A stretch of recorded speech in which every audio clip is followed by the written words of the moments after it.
going on, everyone? Terrell Wilson here again. Wanted to just hop on and quickly go over something that I think is super important, because this is actually the number one killer that's killing your business, and you probably don't even know that it's happening. So want to kind of dive straight into it. I mean, after working with like hundreds of aesthetic clinic owners, med spa owners here in the UK and the US, we have come across some really interesting scenarios where we've had some clients who were doing well and then all of a sudden doing bad. We've even had some who literally wasn't doing great to start with and then all of a sudden is doing good. So I wanted to kind of address one of the biggest killers, and that is the decisions that you're making when it comes to money. And I think if this is not addressed, and I think if this is not brought up, it can actually ruin your business, especially if you're watching this and you haven't quite got things under control. You know, you're not bringing in your ideal amount of monthly revenue and your business is not really thriving and it's not really ROI cash flow positive. Then I think you definitely want to listen closely, because making the wrong decisions when it comes to money, especially when it aligns with your business, if you just think of an analogy we use as like compound effect, where just a small 1% tweak over time can actually really ruin your business if you're making a lot of bad decisions, just little tiny ones. It's kind of like, let's say if we are flying a plane, and let's say if the destination where I'm navigating to, and my sat nav is telling me to go 2 knots this way or 3 knots to the left, but instead of going 3 knots I keep going 4 knots, and then when it's telling me to go 2 knots I'm going 3 knots. After a while, over a long distance, by the time it's coming to land, I'm probably not going to be nowhere near the runway that I need to be heading to land the plane. And it's the same when you're making decisions in your business, especially with money, putting off doing this, maybe not prioritizing this first. I had one scenario where one of our aesthetic partners, they were doing well, but all of a sudden they started to go on like a huge spending spree on just training a lot of different treatment at the Aesthetic Academy. Now, I'm not against this, but you have to make sure that you're also checking,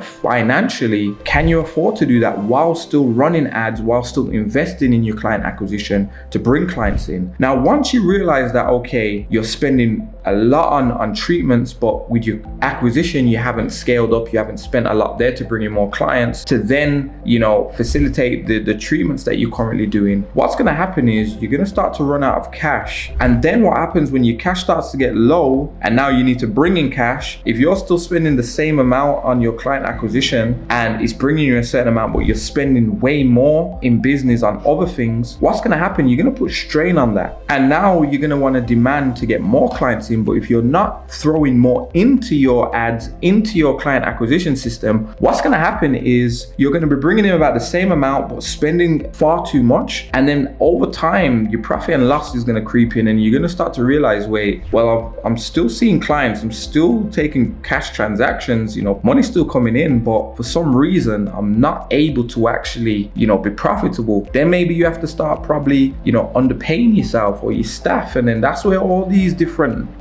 this is where chaos creeps in. So I had a scenario and I had to sit down with one of our partners and say, look, I understand you're in a situation now. This isn't just being, just out of nowhere. These have been decisions you've made over time that's caused you to get to where you are. Now, I totally understand that you're addressing this to us and obviously trying to put pressure on us to bring in more clients, but if we're spending a certain amount, not really going to solve that, is it? If we're confident bringing in a certain amount of clients with a certain budget. So I had to really sit down with them and talk to them about the fact that they are, still training in a lot of different academy and, trainings, for their treatments. And these treatments are costing them, thousands in some cases.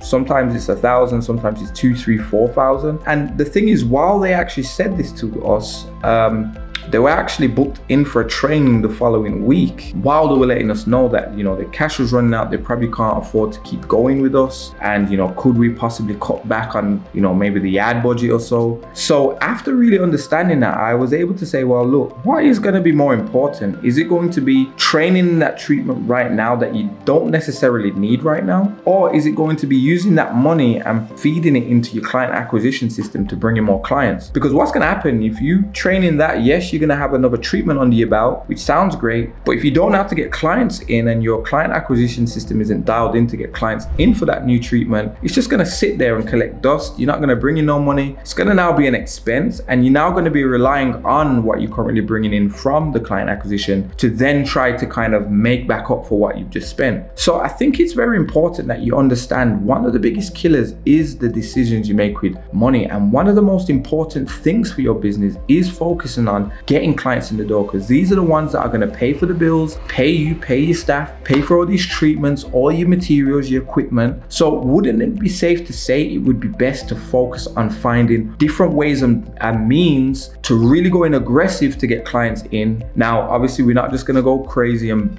start blowing money like, uni students who have just, got our student loans. Not saying that at all. But wouldn't it make sense where you can and where you can leverage some pulling power to go more aggressive on client acquisition to bring in more clients that's going to pay you more money and long term really going to set you up? So I hope this resonates. If you do have any questions, drop them below. And like I say, if it just resonates, give us a like, depending on where you're watching it from. But I would love to hear from you, your views on this. And maybe if you are experiencing the same thing and if you would like some advice or some help, I'd be more than happy to help. So look forward to hearing back from you.